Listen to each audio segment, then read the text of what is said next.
Well, I promise this won't be total garbage, even though that's the name of the book we're going to be discussing. Hey, everybody, I'm Andy Revkin, long timer at the New York Times, although I haven't been in that part of the world now for a little while. I'm now on the coast of Maine, and we just had an early spring snowstorm. So hope you're all well wherever you are. Yeah, glad to do this to do this for the 92nd Street Y and to meet with Ed Humes about his new book and his journalism journey and waste and what do we do about um, the flows that we generate as we live modern lives. It's a great book and fascinating journey. Ed, it's good to see you. We're on opposite sides of the of North America. Hope all is well in Santa Barbara. It is not quite as chilly or snowy, Yeah. not snowy or chilly at all, actually, but it's fun to be doing this cross country today.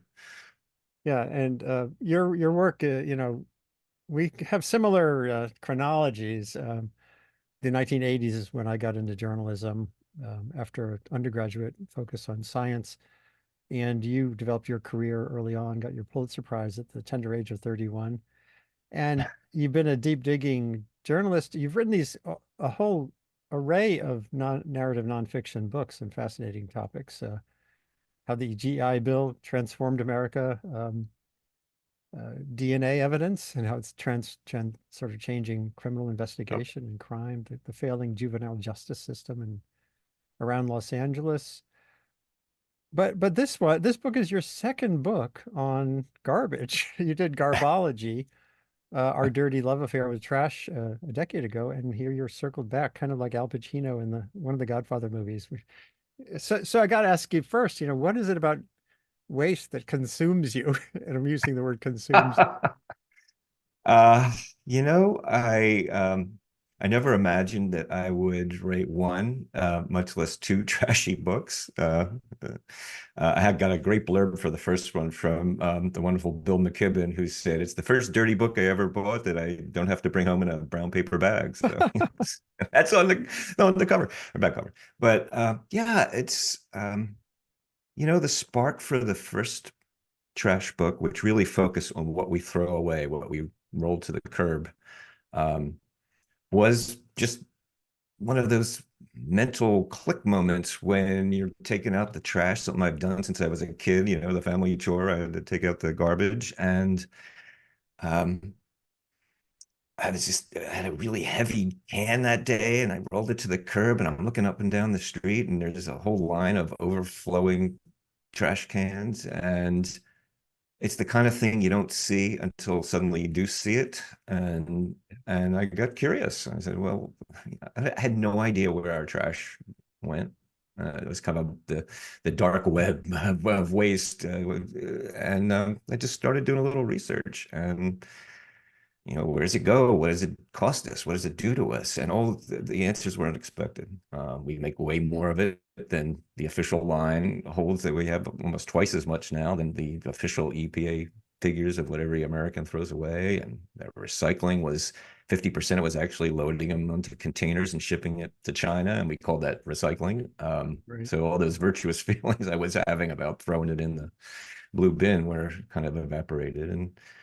But the cool part was there were so many people becoming aware at this time, about 10 years ago, that waste was a local problem, that trash was local, and they could do something about it and actually see the impact. It was something anyone could do something about it, the community or um, the neighborhood or family level. And because of that sort of solution aspect of that this is something we can control, the book did really well. It was community reads and a couple dozen towns and campuses and a lot of conversations about not just what can we do, that sort of amorphous we, but what can I do? And it was great and very rewarding because I ended up learning as much from those conversations as anybody could possibly learn from my book. So that got me started in the world of waste. And this one widens out in some interesting ways. One of which is, I think when we all think of waste, and we'll talk about this more in a minute, we're thinking about food scraps that are left over after dinner, or the Amazon after we do an unboxing of the latest whatever thing that we bought, the plastic and the other stuff. Yeah, really.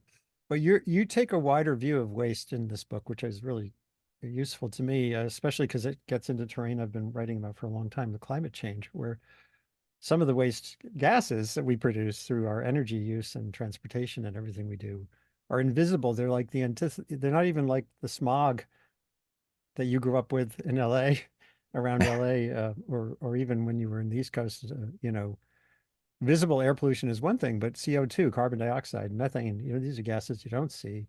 Um, but you get into that in this book. Was it so?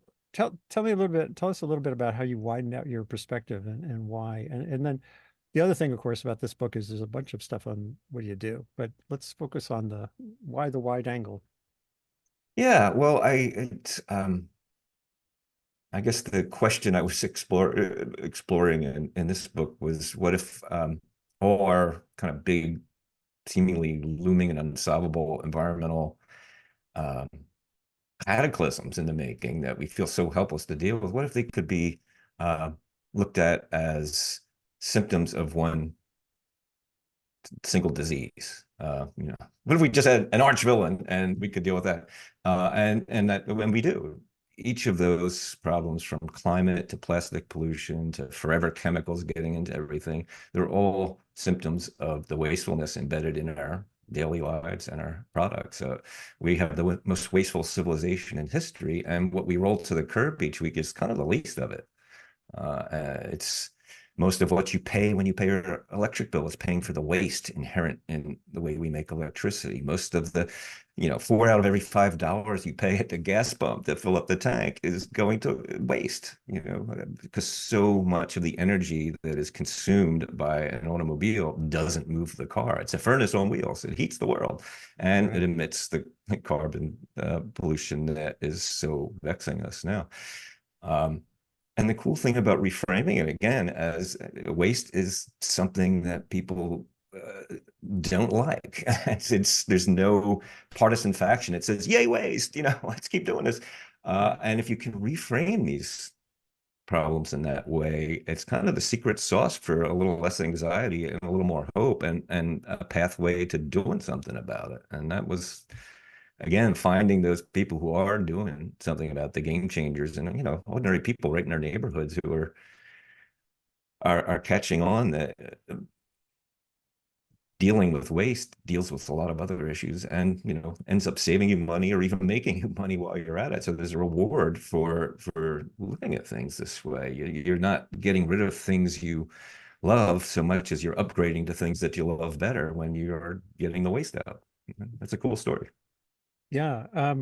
And one of the challenges, of course, is you're dealing with sort of when you're dealing with a fundamental aspect of how we kind of behave, especially in societies where you don't deal with the manifestations directly of your outputs, the wasted energy and the garbage, and um, is making the case for change. It's one thing to say there's a problem. It's another thing to have people kind of latch onto solutions. And it feels like that's again much more of your focus here than perhaps in the first book. Although your first book obviously had that too as well. So when you look at you look at case studies, which are really interesting, and one thing that I think is really cool about the book is a lot of your reporting doesn't have a red or blue aspect to it. It's not you've gone to No. places in the country that are all across the map, ideologically, politically, Peachtree, Georgia, Maine, right where I am, and Minnesota.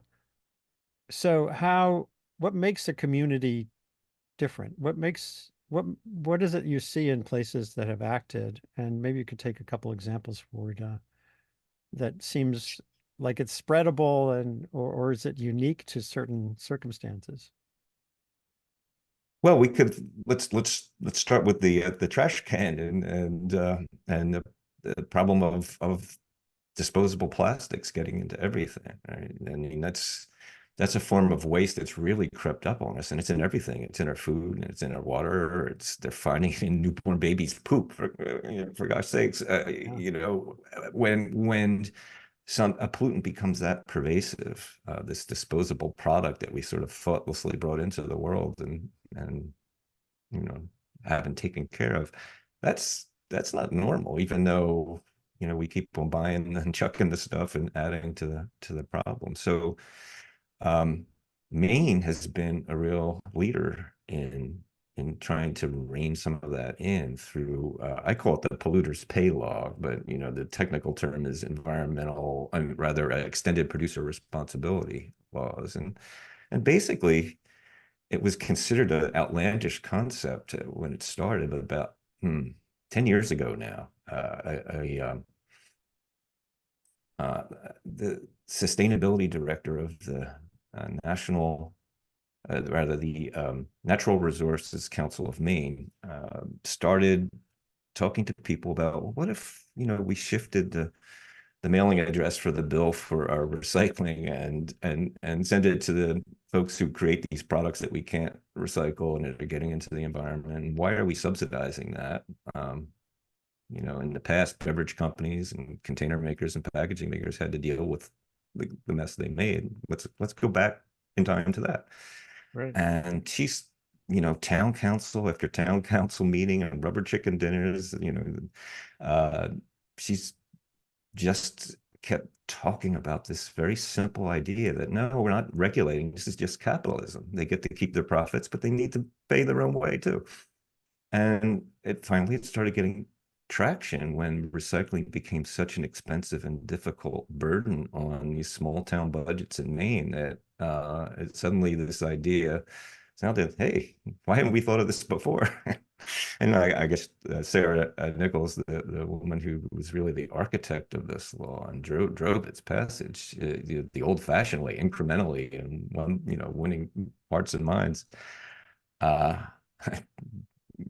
didn't sort of say the "I told you so," but helped marshal resources in the communities to make this a reality. And 2 years ago, I think it was, the law passed the legislature easily, and the industry attempts to water it down and to sort of just talk about recyclability instead of actually recycling things failed. And that law, which is now in the implementation and rulemaking stage, sparked a movement all over the country to state after state has been adopting and proposing this kind of approach that really is going to fix an essentially broken recycling system and create an incentive for more reusability and less pernicious products that are getting into our environment. And that's a really good incentive for the system to have built into it. And it really started with one person's determination to champion a change that we really needed. That's so interesting. And that relates to the energy arena. I interviewed a year and a half ago Jigar Shah, who's the head of the Biden administration's giant loan program for the energy department. Basically, he runs multi-billion dollars in grants and loans and other um, tools for communities to do things like electrify their bus fleets. School buses are chugging in diesel, and um, change their old light bulbs and city street lights to LEDs. And in the interview, he said this thing to me, which really gets at a big change in how we can think about activism on environmental issues like the one you're describing. It used to be, the activism was aimed at decision makers, or going to City Hall or to the White House and or to Congress. And now with the infrastructure bill that got passed, that was the bipartisan one 2 years ago, and the Inflation Reduction Act, the parts of it about climate. He says what we really need, all we need is, he said there's 19,000 communities in America. It's, most of them are really small, but all you need is one person in each of those places to be the change maker who goes to the town council meeting and says, in your case, who makes the point about recycling, a law or whatever. But for energy, it's the same. He said, it just, someone has to point out, you go to whoever the administrators are of the bus, when the decisions are being made about changing a bus fleet or changing light bulbs. if there's someone there who's knowledgeable about there's a loan here, it pays off in 8 months, that can make a huge change. And I think too many people have this sense of individual responsibility just being what you do in your laundry room or what you do with your garbage, which is important. But is that part of what you found in your reporting, that individuals have more power than we sometimes give them credit for? Absolutely. And sometimes it is as simple as showing up and saying, "Hey, why aren't we doing this?" Or, why are we putting recyclable on labels for products that never get recycled? I mean, something like 6% of our plastics in the US actually get recycled. And that's horrifying. Even though we believe it's much more because of all the things we put in that recycling bin. So when someone is both sort of showing what a community or a neighborhood can do, as a group of individuals, saying, well, we're gonna get a handle on this plastic waste. But that kind of momentum drives policy. It drives systemic change, even though it's starting as a kind of grassroots. Yeah, it would be better if we avoided plastic containers and used glass, or washed out my old peanut butter jar and kept that instead of buying plastic Tupperware, whatever. Uh, those little decisions gain momentum, and really that's how a lot of change across the country in all kinds of arenas has happened historically. Um, there was no top-down policy at first that shifted us from horsepower to car power. That was just because people adopted a new technology because they liked what it could do for them, and the policy followed the the aggregate choice of people. And it's very encouraging when you think that your choices do matter after all, even though it starts out small. And people like that. They like to feel empowered. You mentioned Minnesota, and that's a good one for the energy arena. This partnership between a farm town and the university in Morris, Minnesota, is phenomenal, and did some things way before the rest of the country realized that may be a good idea to try. And it started with the light bulbs that you mentioned, and went from there to this farmer-driven policy to become sustainable, not because they were driven by concern about the climate. In fact, they didn't even talk about that. The city manager told me, we never made this about climate. We did it because it makes sense, because we have all these wind resources, and we like the idea of being independent and even making our own energy. And we were happy to partner with the university in order to get us there. And when they saved a small town, 5,000 people, and they saved $80,000 a year by converting from old, incandescent Edison bulbs to LEDs. And the university helped them get some grant money to cover that changeover. $80,000 a year is a lot of money for a small town budget, and it whetted their appetite and showed them, hey, the sustainability stuff makes sense after all. Let's see what else we can do. They're But making green ammonia for fertilizer now using their wind resources. It's still in the pilot stages, but that is a huge changeover from a very polluting and carbon intensive way to fertilize their crops to something that is essentially carbon neutral. extraordinary. Yeah. And I think the town is kind of a net positive producer of electricity through the wind turbines there at the university campus or something like that. Oh yeah, well, the university is making the power, but they make 4 times as much energy as they need from these two enormous wind turbines, which they've nicknamed Bert and Ernie. And so Bert and Ernie provides clean power for the whole local grid, and cheap power, cheapest energy in the region, really. Um, and that's a really uh, powerful incentive to want more. And we see that in Iowa, another farm state and a conservative state. And if they were a country, they would be the second most renewably powered country in the world. That's how Yep. much Yeah. Iowans live off of renewable energy. Yeah. The New York Times a couple of years ago did a remarkable sort of state by state look at energy transitions, and Iowa, the coal use has just gone down, down, down, down, down, Yep. and wind up, up, up for the electricity. And again, if you just look at Iowa with a political lens and you think, oh, they're all climate deniers or something like that, you're making a huge mistake. At least if you think that's the path to success is we need to go to Iowa with lots of banners that say climate crisis. And I think your reporting in the book demonstrates it's kind of, even if you deeply care about climate change, presuming that that's the banner under which everyone needs to move forward could be really counterproductive. Yeah, I mean, we've been talking about uh,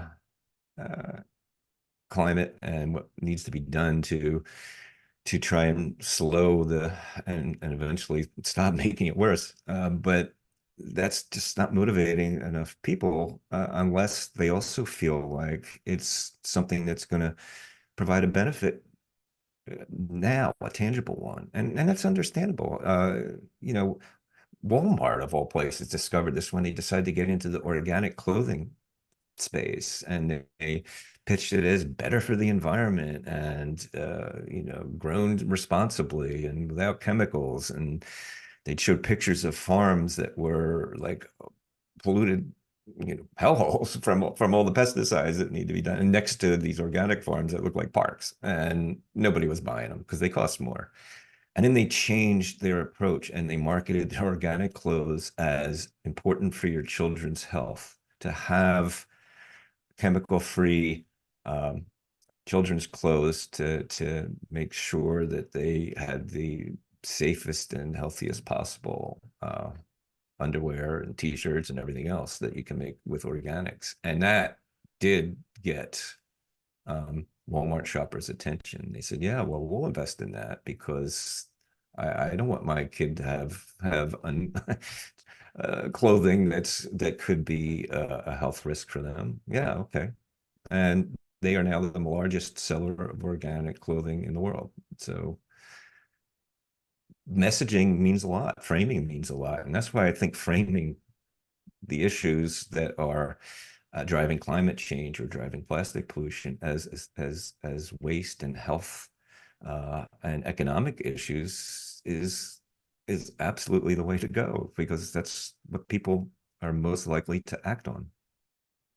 And how I've written about Walmart in the past too, and I often wonder when I look across the corporate landscape of what prompts companies to really change as opposed to just changing their, whether you call it greenwash or not. And like Patagonia is another one that clearly led the way on some of this, even decades ago. Did you, in dealing with companies that you explore in the book too, do you have a sense of um, what makes a difference between those who are just doing the fast fashion thing and pumping out more and more stuff and those who really are trying to change by working with their consumers? It's such a challenging arena for even well-intentioned businesses because um, it if you're a publicly owned company and you have shareholders, your first duty is to return value to your shareholders and to realize profits. And I don't think we can expect companies with that essential mission to save us. Well, certainly not on their own. Right. And we shouldn't be disappointed when they don't do it, really. It's silly. It's not what they're built for. There are social impact companies like Ridwell, the waste diversion company I write about it in the book, that actually have a mission. Well, they're not nonprofits. Their core mission is to achieve some social or environmental good as part of their business model. And so their investors know what they're buying into. And they want that, even if it means it's not as profitable as a heedless company might be. And that's great, but that's not the predominant business model, and we shouldn't pretend it's otherwise. Right. That's why even our founders didn't believe in completely unbridled capitalism, that there need to be brakes on things. And that's where our policies are so important, like means polluters pay law.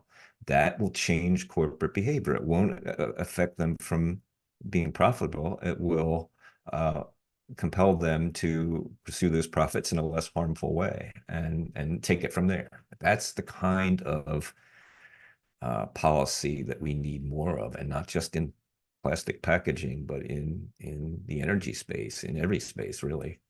Yeah. Let's talk about transportation too. There's a chunk of the book is about transportation, and I like how you started out with your first car and mine actually Chevy Nova. Um, in fact, mine was so marginally functional that the headlights we joked they felt like we were driving by candlelight. Sometimes they would flicker a little bit. That dates me. I know But that car. so you grew up and I grew up in the, the latter quarter of the 20th century when a big horsepower engine under the hood was something as a teenager we really liked. And you get into some really interesting examples in the book where you sort of deconstruct what is it we need from transportation as the starting point. And then Yeah, it turns out in different parts of the country, very different things can happen. If you could talk about the transportation journey in the book, that'd be great.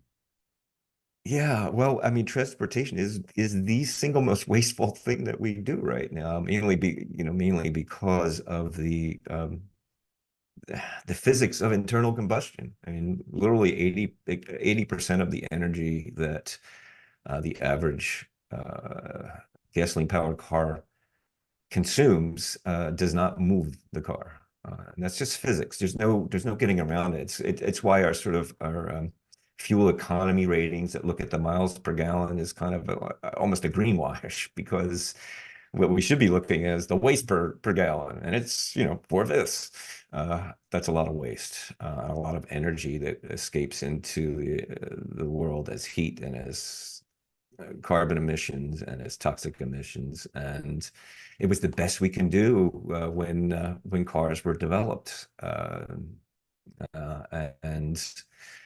it's no longer the best we can do. And the designs of our cars haven't changed in all that time. Now we're just taking the same car that weighs thousands of pounds. It can carry 5 people and 8 suitcases, and changing the power plant, but keeping the same essential vehicle, which doesn't actually fit how we use our cars now, which is one Right. person in a car going 3 to 10 miles to pick up a bag of groceries. We don't need all that to do that. Um, Something like 90% of our trips are under 10 miles, 50% are Right. 3 miles or less.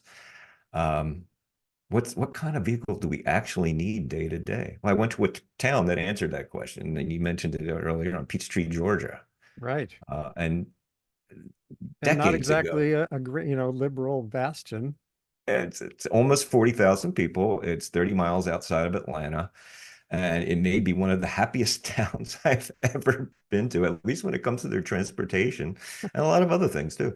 Um, it was a town that's a little newer. It was founded in the 1970s, and as part of their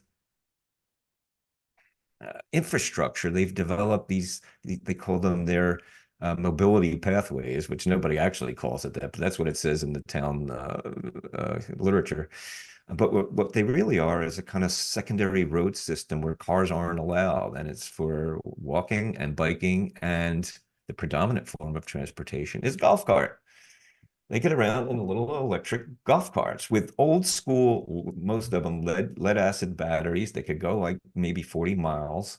Uh-huh. And they all have regular cars in the garage, and they stay in the garage because everybody goes. They have 100 miles around town of these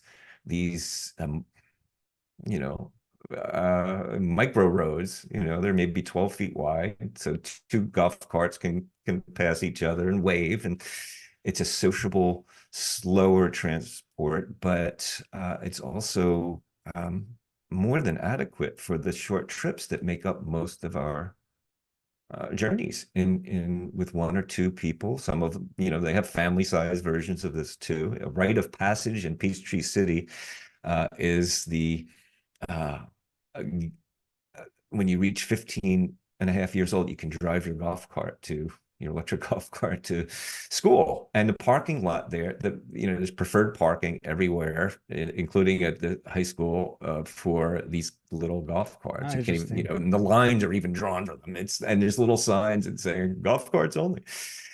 And I met the mayor, and she tooled up and met, and took me for a ride in her her electric golf cart. And she said, I haven't paid more than I buy them used. I haven't paid more than 4 grand for one of these since I lived, moved here 25 years ago. And we just feel sorry for the rest of the country that doesn't have this because we love it. And I was skeptical at first. I thought, a golf cart's a really poor substitute for a car. And I came away thinking, a car's a really poor substitute for a golf cart. That's what we need more of. But e-bikes are also like the most popular um, electric vehicle on the planet right now. I believe best selling at least. And they Yeah. also have plenty of those in Peachtree City too. It's all one big happy micro mobility family there. Well, that's so interesting to think. Maybe one of the keys there to the transition is that kids can start driving earlier than they could drive a car. It's true. It's true. Get And they hooked certainly on. can, families can afford to give them one a lot because there's a good market for used golf carts there. What I really love about this is this idea, why we're making these cars with these immense lithium heavy battery packs that has its own environmental toll to extract. And we have right now a very robust system for recycling old school lead acid batteries that have, and it needs some policing and to make sure it's done right, but they have no rare earth metals. You could easily deploy short range electric vehicles that would be good enough, the good enough solution kind of vehicle for the masses and be incredibly cheap too. And you could still have your long range car, however you power it, but you wouldn't need to use it that much. There's this my pet peeve is that all the coverage we get in newspapers across the country of how hard it is to take a 300-mile or cross country journey in your EV. It's so hard to find places to charge. And I ask people, when's the last time you drove 400 miles in a day? Statistically, nobody does that every year.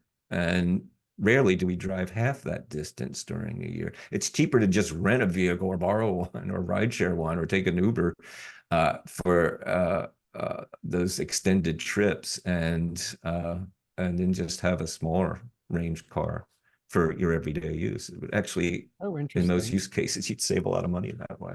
You're reminding me of the section of the book, in the solutions part, you talk about in the kitchen using the right tool for the right job, and not even if you have a gas stove and you're not transitioning quickly to a full electric kitchen. We have an electric stove here where we live, but had gas stove for a long time, um, and you're talking about you having transportation feel the same way. The rental for the long haul, the car in the garage maybe for something you have to do that isn't 400 miles, but it's not what you could do in a golf cart, and the golf cart and the bicycle for the rest. But I don't think we have had that culture. Well, maybe in some places in the United States, we're just not there yet.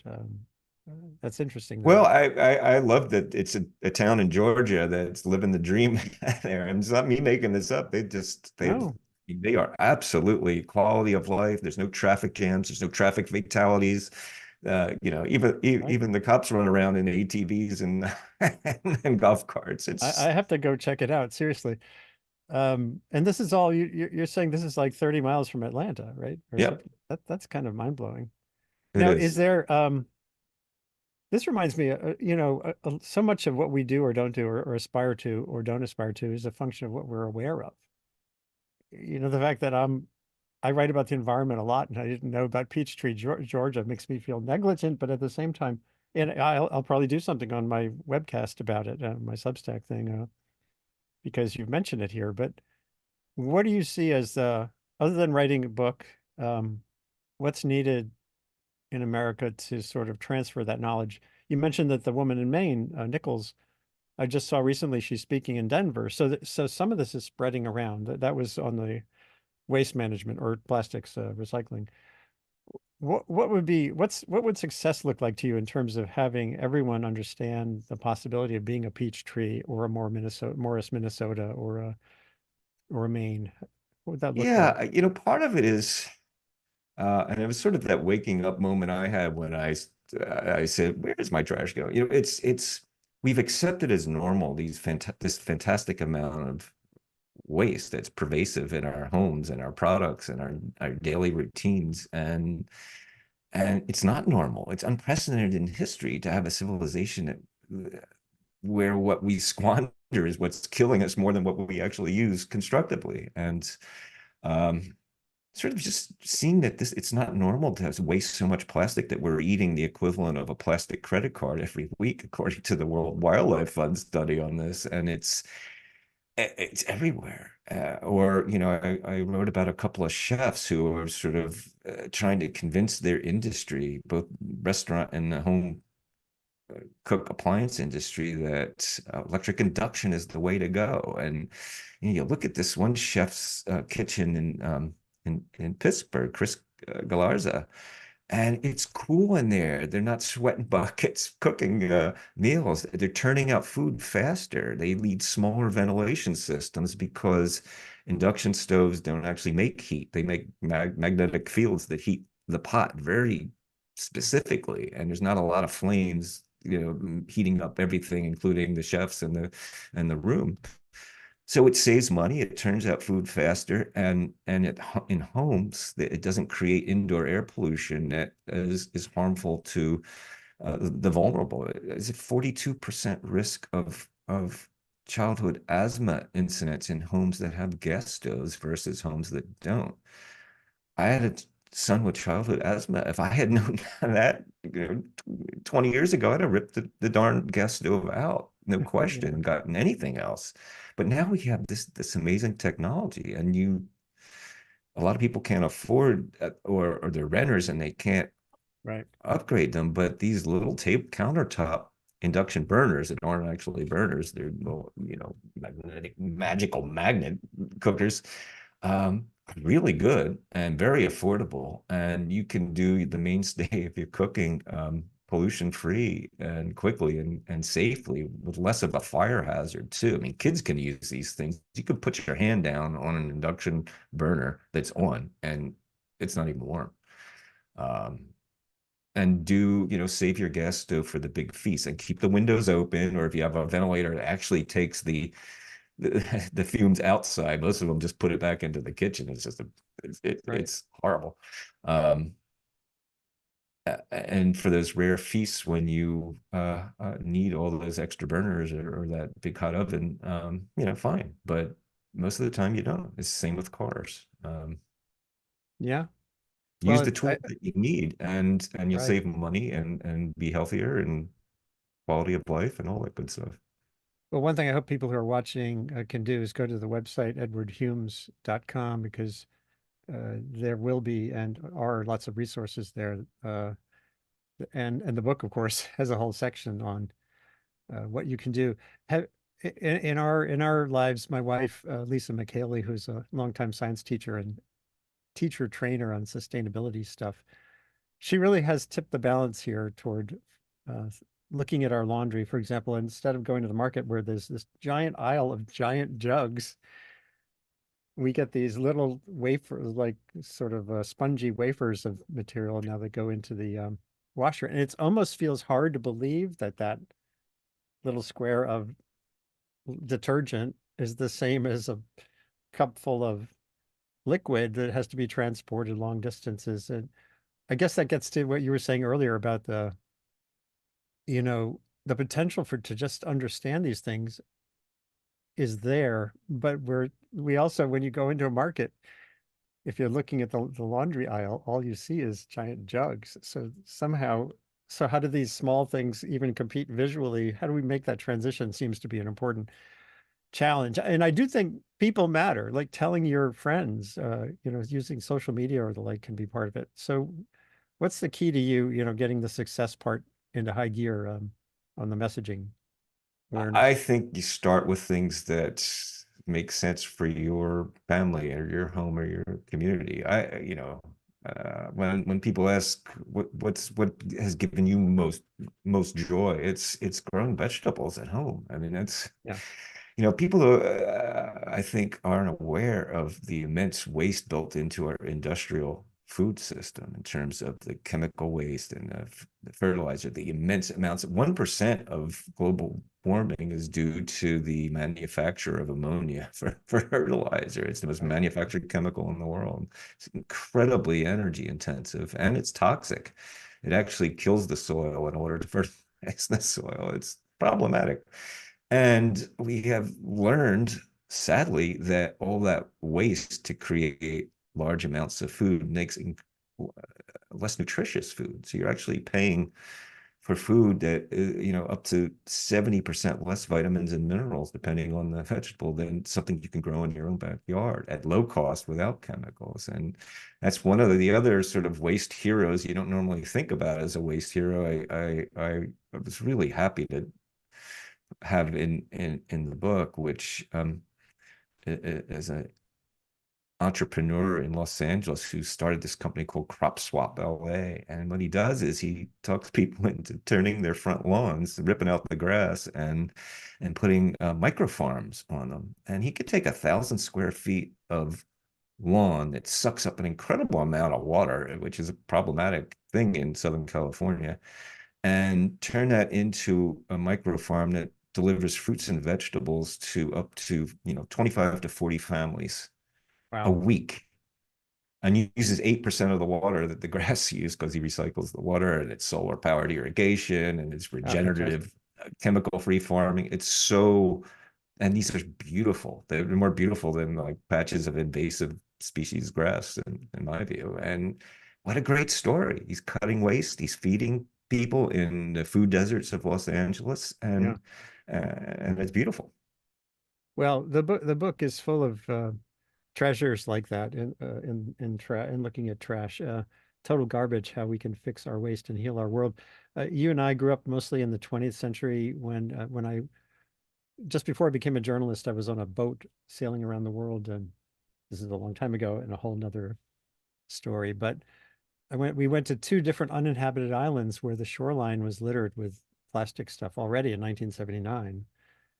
And I'd like to think that a kid growing up now can is going into a world, it'll always not be swift enough, but a world that has transformed from a world that's a sort of a throwaway world where trash is accumulating on uninhabited beaches to a world where we live within the systems that are around us. And I think you're doing a great job with all your writing, and you're more than a decade on the garbage beat, to where that word will have a different meaning going forward. So thanks so much for